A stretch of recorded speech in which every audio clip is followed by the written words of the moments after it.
Hey everyone, this is Xeminan doing some commentary for the Illustrious Cards and Games Thursday night One Piece Locals. This was recorded last week. We usually have a pretty big turnout, of course, with the release of Set 8 as well, having a lot of players coming to the locals. So hopefully you enjoy this commentary. We're going through the rounds of the tournament from last Thursday, but we're gonna start in round 2 this week, and we have a Bonney versus a Pudding matchup. Gomez and Archivert, they're getting their sides set up. Looks like Archivert had a mulligan, but there's been a lot of hype surrounding Set 8 at our local scene. A lot of pudding, as you can see in this round. There was a pudding in the prior round, I think. Out of the I believe it was 24 players. Somebody went around the room and said there were 13 puddings in the field. So it just goes to show how popular of a leader pudding is to our local scene at the start of Set 8. But Gomez has been playing Bonney for a pretty long time, so we'll see how this matchup gets set up. As we already saw, Pudding played the one-cost searcher to get a card out of her hand, and Gomez responded with a Bonney searcher on the other end. So both sides have at least gotten extra access to cards. Archivert decides to get the KO onto Bonney with the one-cost Pudding to make sure that Gomez can't continue to search for that every turn. That's going to be a 7k swing at life, which Gomez will definitely take, flipping over the top 2 cards of Archivert's deck.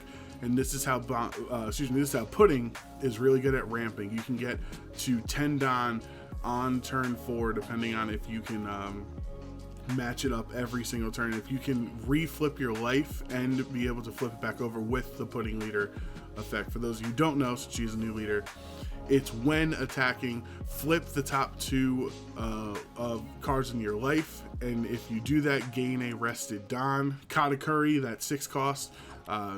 Being able to play Katakuri on a turn earlier because of the ramping, that flips the life back down, which is the really good synergy with the Pudding leader. So basically, Archtivert's job is just trying to get to 10 as fast as possible, and will it be too fast for Gomez to deal with? He did play Rouge last turn. Playing Cavendish on this turn allows him to restand to Don to be able to play that Bonney and search for it, and then Rouge, with its ability, will let Bonney restand 1 active Don at the end of Gomez's turn. So now, Archivert, just like that, is at 10 Don already, which is just crazy to think about how fast Pudding can get online. Now you have access to those 10 drop Big Moms, 9 drop Big Moms, potentially 10 cost Ace, 10 cost Kaido and Linlin if you want to. There's a lot of high end that Pudding has access to, but it looks like you're going to use the 1 cost searcher to take care of the Bonney searcher here. And now you don't really need to use your leader effect anymore on Pudding. You don't have to flip your life since you're at full 10 Don. So it's up to Gomez to build a defensive enough board right now to kind of withstand the once the Big Moms start falling on Archivert's side, that's gonna be really tough to deal with. So playing the new Carrot, the 5 cost Carrot, which will allow the Katakuri, or force the Katakuri on Archivert's side, the rested one, to stay rested throughout the next turn. That's one of the new cards that Green has access to. Really strong in Bonney, since she's already inherently resting a lot of things there. But doesn't go after the Pudding searcher, just tries to go at life the whole time and get it countered. So Archivert is still at 3 life apiece for both of these players. You can see 2 Bonnies in Gomez's hand, so he can try to just keep things chained. Will be an attack with the Charlotte Katakuri, 7k swing, so he has to toss a 1k and a 2k to stay safe there. 6k will be the other Bonney, so now he doesn't have that. Archivert actually taking his own life to draw a card with Charlotte Flampe, and having enough Don left over to play 7 cost Charlotte Linlin.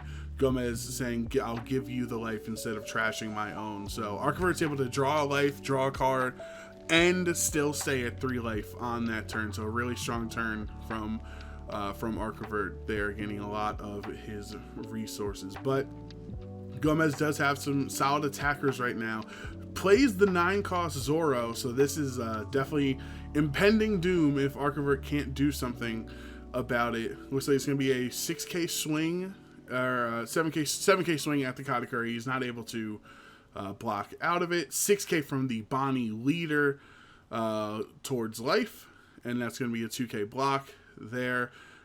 Cavendish is going to restand the 2 Don, so that allows Carrot to attack for 7, and he takes the top life there. So it's 3-2 in the life lead for Gomez right now, and that Zoro is absolutely ready to go the next turn. There's also no threat of Gomez losing this game on the turn because he had access to Uruj as the blocker, so blocks that Linlin attack. And Yamato is played without gaining a life, just popping the 5-cost Cavendish on this turn. So it's only Bonney and Zoro.